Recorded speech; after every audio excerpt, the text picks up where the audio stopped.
Hey Void, how you doing? So, remember that glowing review I gave to 30 Days of Night? That ain't gonna be repeated here. 30 Days of Night, Dark Days. Very dark case, but yeah, there's the go. Okay. I don't even know where to start with this thing. So, I think this went direct to video to my knowledge, and it's a 2011 follow-up to 30 Days of Night. Yeah, okay, so this movie does not feel like a follow-up to 30 Days of Night. When you take a 30... I don't know where the comics go, so maybe the comics go in this direction, but to my knowledge, and I have a little bit of knowledge, I don't think they do. If you take a 30 Days of Night movie, where it's set in the 30 Days of Night in Alaska, and suddenly we're focusing on Los Angeles, we may have a problem here. So you've already lost the feel of 30 Days of Night. You know what this has a feel of? A Blade sequel. And a bad one. That's why some of the scenes in this thing feel like they just were ripped out of Blade Trinity. Not even one of the good Blade films. I even kind of like Blade Trinity a little bit. This one, I had first seen this movie, it's probably been almost 10 years ago now. And I remember not caring that much for it. But, I'm a fair guy. Let's give it another shake. Still don't think much of it. So, this film is set a year after the events in the first movie. And we have Stella as our only returning character. Sort of. More on that later. However, they did not get the actress from the first one. So I think that was Melissa George from us saying, yeah. She is not back. Instead, we have Kiel Sanchez, who I don't recognize. She's not bad, but she does not feel like the same character. And I won't say she's good either. So, this movie is a bad Blade sequel. Essentially, what Stella's been doing in this year is going around telling her story, trying to get people to believe what happened in Alaska, and nobody believes her. But she keeps getting these letters from a mysterious person whose name I have already forgotten. IMDb, help me out here. Dane, I think. Yeah, Dane. Anyway, Dane's, then giving her letters, kind of hinting at where she might be able to go, giving her some cryptic warnings, some advice, things like that. And finally, she puts on a big display by essentially installing a bunch of UV lamps in one of her talks and fries some vampires to try to prove it. Well, fries some vampires and gets, arrested. But the cops, they're in on it. The vampires control the cops. Dang, just like in Blade. And, well, they're doing all they can to run her out of town. They aren't killing her right off, but because they don't want to draw attention to her, make her disappear, people start believing her. But she ends up meeting a group of people. We got Todd, we got Amber, we got Paul. They are our intrepid vampire hunting team. We got the obvious romantic interest, the token black guy, and we got the bitchy girl who doesn't want Stella to join. Because, I don't know why, just because she's just being difficult for no real reason. They all acknowledge that they can need as many people as they can, but for some reason, Amber is just so dead set against her joining. To the point where I was wondering if Amber was going to be like a traitor, like she was in on it the whole time with the vampires, just trying to sabotage them. Because that I could see working into what she's doing to try to, create some tension. Nope. It goes nowhere. She's just a bitch. Okay. And Dane, oh yeah, he's a vampire.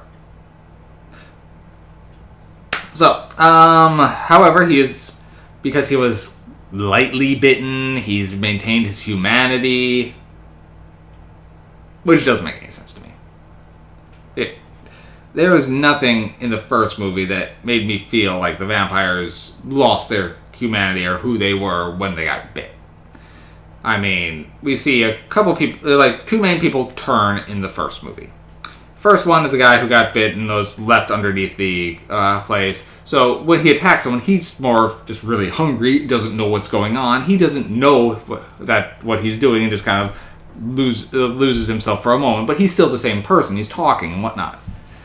And then Eben, when he became a vampire to, attack the enemy, he maintained his sense of self and even did the whole, martyr, I'm going to go stare at the sunset thing. So he was completely in control.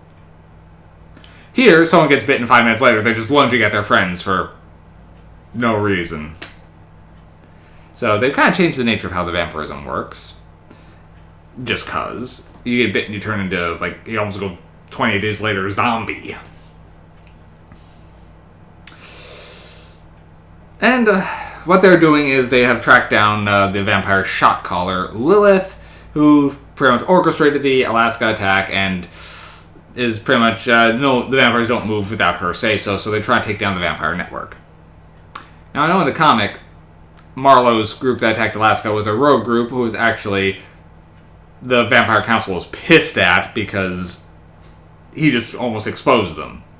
So that's the comic, but now in this one they're pretty much making it so this one Lilith thing is the one organizing it, and they're deciding to go hit Alaskan towns every year now. Because apparently it's a great idea. Now, Lilith herself, I will say, is the one shining thing in this movie. The actress, Mia Kirshner, is great. I loved every moment Lilith was on screen. Lilith was working for me as this then elegant, dark, yet then she was very young and unassuming looking, but at the same time had this air of menace. She was cool. I did like her. What I didn't like was pretty much everything else. The acting is just not on par. We got Amber just lashing out for no real reason. We got Dane just doing the drab, I'm a vampire, so I'm here to help.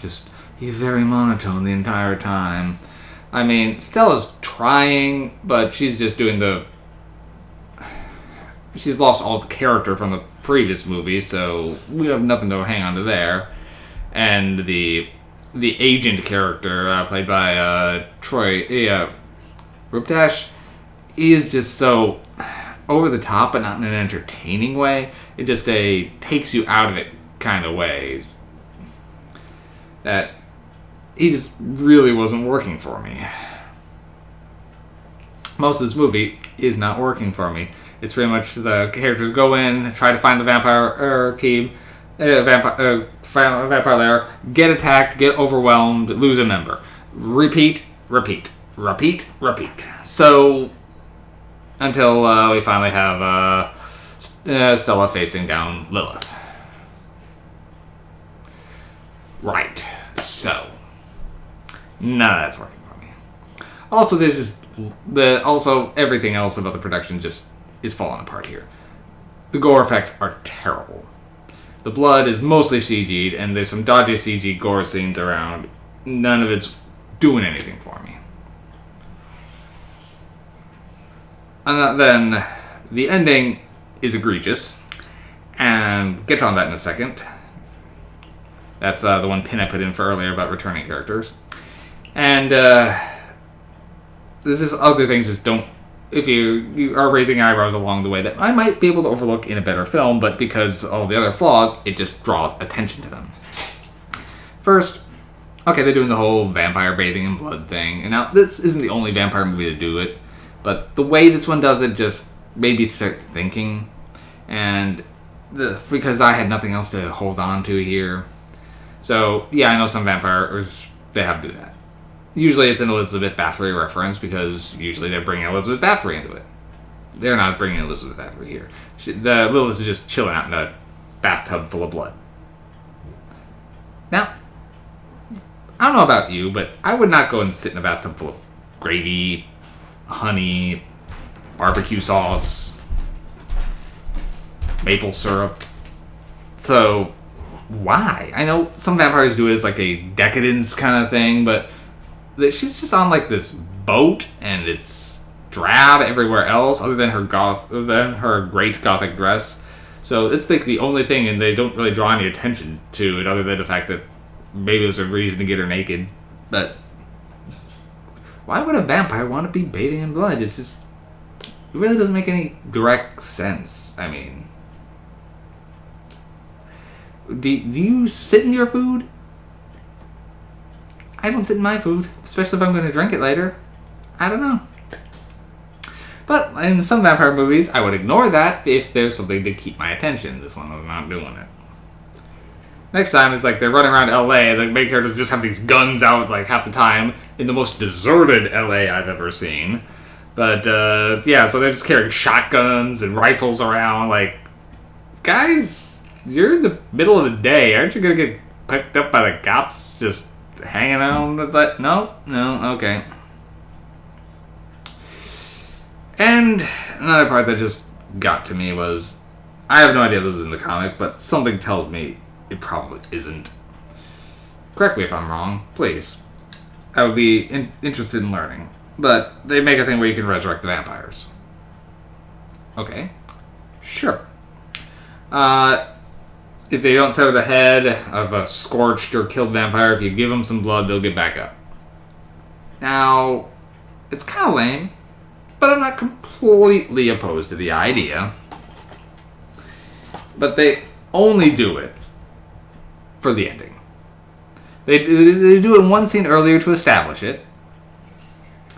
Because this could have been a plot point that they could have worked with of like, okay, we have to make sure we kill the vampires in this particular way. And, you know, had recurring vampires coming back at them. But no, they just have one vampire get back up.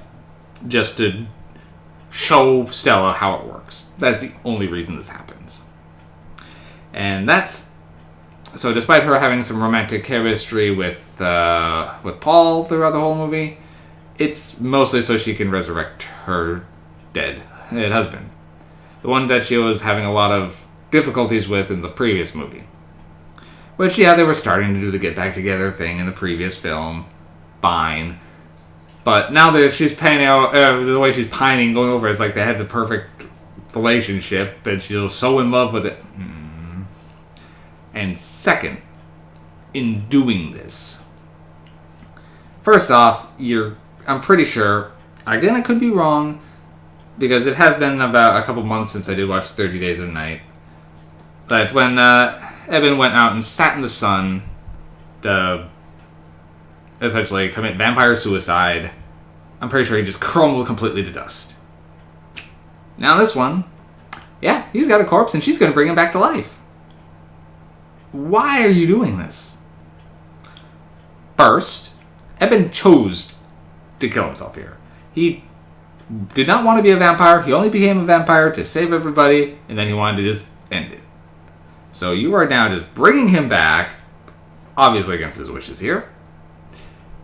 And also, the fact that he shouldn't be able to be brought back because he's a pile of ash.